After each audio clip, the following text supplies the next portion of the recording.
एक मशहूर चीनी कहावत है कि अगर आप अमीर होना चाहते हैं तो पहले सड़क बनाएं। अस्सलामुअलैकुम, मैं हूं गवादर से प्रॉपर्टी एक्सपर्ट फरूख। तो दोस्तों, आज मैं आपके सामने गवादर की वो ताज़ा तस्वीर रखने जा रहा हूं जो आपने पहले कभी नहीं देखी होगी। तो बात शुरू करते हैं 25 अप्रैल 2026 को जारी होने वाला SRO 691 गवादर की किस्मत का वो ताला है जो अब खुल चुका है। आज हम सिर्फ एक सरकारी कागज की बात नहीं कर रहे, बल्कि हम उस मास्टर की बात कर रहे हैं जिसने गवादर को ईरान और वस्ती एशिया का ऑफिशियल ट्रांजिट हब बना दिया है। अब आप सोच रहे होंगे कि ये SRO 691 है क्या। बहुत सादा अल्फाज में समझें, ये हुकूमत पाकिस्तान की तरफ से वो कानूनी इजाजतनामा है जिसने गवादर के रास्ते दुनिया भर की तिजारत को ईरान और यूरोप तक पहुंचाने की तमाम रुकावटें खत्म कर दी हैं। हाँ जी, अब दुनिया का कोई भी मुल्क अपना माल गवादर पर उतार कर बगैर किसी इंपोर्ट ड्यूटी के इसे आगे रवाना कर सकता है। सबसे पहले आप ये समझें कि ये रास्ता जाएगा कहाँ। गवादर पोर्ट से सिर्फ 89 किलोमीटर दूर ईरान का गब्द बॉर्डर है। इस छोटे से फासले ने गवादर को ईरान के साथ साथ तुर्की और फिर पूरे यूरोप से जोड़ दिया है।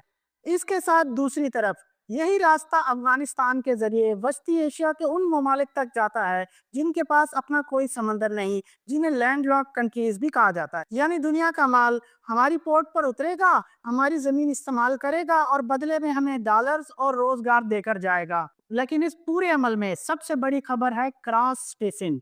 अब आप फिर सोचते होंगे कि ये क्या है। एक बार फिर आप सादा से अल्फाजों में समझें।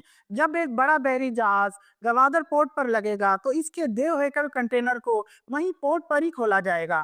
वहां से माल निकालकर छोटे ट्रकों पर शिफ्ट किया जाएगा जो इन सड़कों और इन मुल्कों के लिए मौजू होंगे।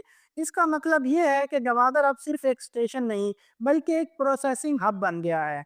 यानी माल यहाँ रुकेगा, इसकी छांटी होगी, इसे दोबारा पैक किया जाएगा और यही वो पॉइंट है जहां से पैसा निकलता है। अब एज ए प्रॉपर्टी एक्सपर्ट मेरी बात आप गौर से सुने। जब क्रॉस स्टीफिंग होगी, जब हजारों ट्रक रोजाना रवाना होंगे, तो क्या वो सड़क के किनारे खड़े होंगे? बिल्कुल नहीं। इस माल को रखने के लिए पोर्ट के करीब लाखों मुरबा फुट पर मुहित गोदाम चाहिए होंगे।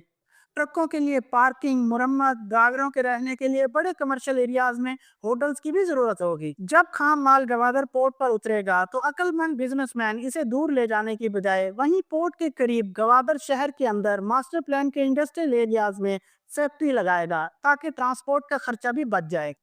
तारीख गवाह है, जब भी ऐसे आलमी तिजारती रास्ते बनते हैं तो उनके आसपास की जमीन पारस पत्थर बन जाती है।